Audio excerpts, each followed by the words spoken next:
aujourd'hui est considérée comme entreprise nationale au sens de la loi PPP. Entreprise nationale.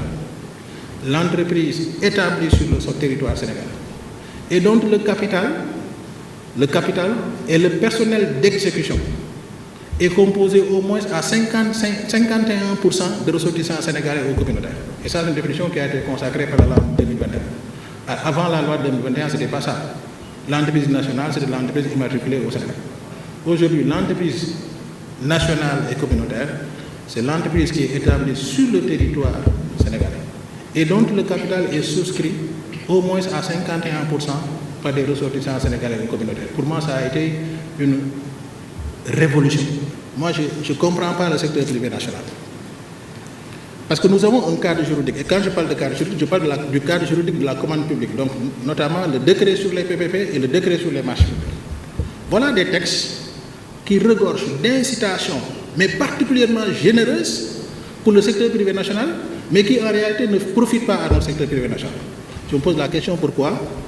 Et chaque fois que je les rencontre, je parle d'une incitation, mais tout le monde me semble être surpris. Les gens ne sont pas au courant de tout ce qui a été paramétré dans notre cadre juridique. Je donne un exemple. On en a parlé tout à l'heure, ce matin, l'épargne nationale.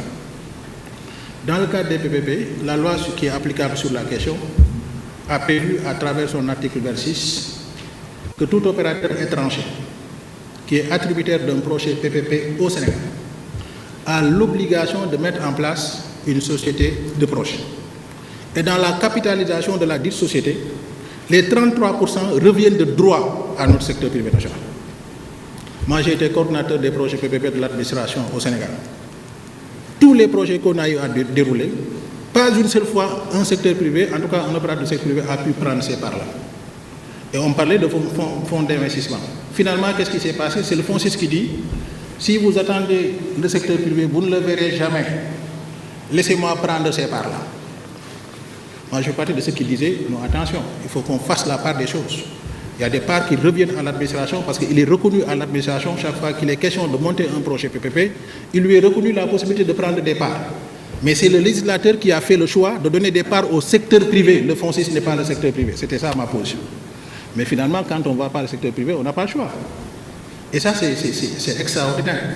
Vous verrez dans la loi une autre disposition qui dit les projets qui n'atteignent pas 5 milliards dans le cadre des PPP sont réservés au secteur privé national. Ils n'en sont pas informés et s'ils le sont, ils ne se positionnent pas pour capter ces parts. Ça pose problème. Donc, pour moi, nous avons dans le cadre de la commande publique tous les ingrédients, en tout cas toutes les dispositions utiles qui permettent au secteur privé national de participer de la façon pleine et entière à la réalisation de la commande publique et in fine de capter des richesses pour créer les conditions de son expansion. Toutes les conditions sont réunies dans le cadre des textes qui sont applicables à la commande publique. Maintenant, après, c'est le secteur privé qui doit s'organiser. On a parlé ce matin de chaîne de valeur.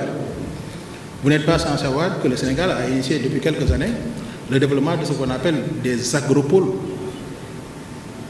Et le territoire national est aujourd'hui maillé en agropoles. Il y a l'agropole nord, agropole sud, agropole est, agropole sud, agropole centre. Et sur chaque agropole, mais c'est justement une chaîne de valeur. On crée des conditions permettant à travers des magasins, le projet c'est des magasins de stockage qu'il faut installer, c'est des domaines agricoles qu'il faut aménager, c'est des écoles de formation qu'il faut mettre en place pour accompagner, après pour booster la production agricole, et après on met en place des unités de transformation qui permettent de capter et de ne pas exporter des produits qui ne sont pas finis, de transformer les produits et après d'en assurer une exploitation et la commercialisation. On est dans la chaîne de valeur. Et ça, c'est des projets qui existent au Sénégal. C'est des projets qui existent. Donc finalement, et sur le développement du secteur privé territorial, aujourd'hui l'ARCOP est porteuse d'une réforme qui cherche à mettre en place les conditions permettant le développement d'un secteur privé territorial.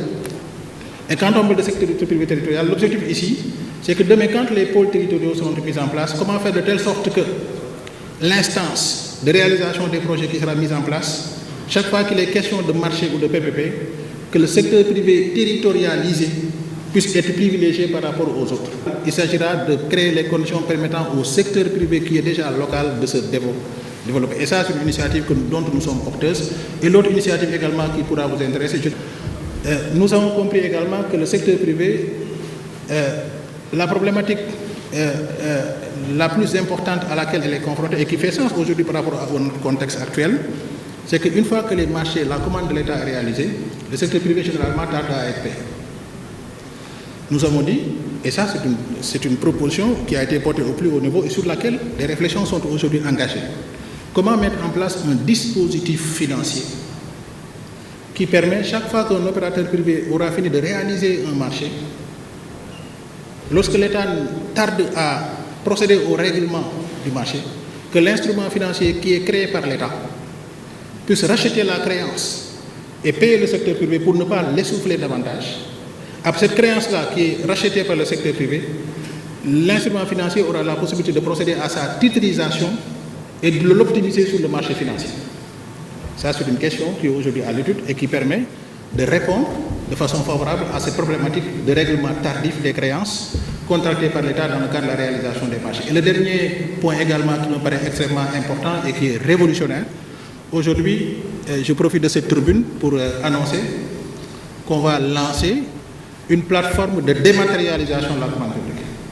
Et partout dans le monde, il a été démontré qu'une plateforme de dématérialisation de la commande publique est de nature à permettre à l'État d'économiser jusqu'à 10% de sa commande. Et aujourd'hui, la commande de l'État, au regard des derniers rapports de la commande publique, c'est 3 000 milliards. Si on fait une économie de 10%, c'est-à-dire que la plateforme permettra à l'État de faire des économies de 300 milliards par an. 300 milliards par an. Sans compter la transparence. Et ça intéresse le secteur privé. Parce qu'aujourd'hui, pour moi, plus les procédures sont transparentes, plus que les droits du secteur privé, dans le cadre de la participation des plus de la commande publique, sont préservés, plus le secteur privé a des chances de gagner des parts de marché et de se développer. Et là, le régulateur que je représente ici en est particulièrement sensible et particulièrement mobilisé pour développer les solutions qui permettent à ce secteur privé national de gagner davantage des parts de marché. Tous ceux qui me connaissent savent que le mot que je prononce ou l'expression que je prononce le plus, c'est l'endogénéisation de la commande publique.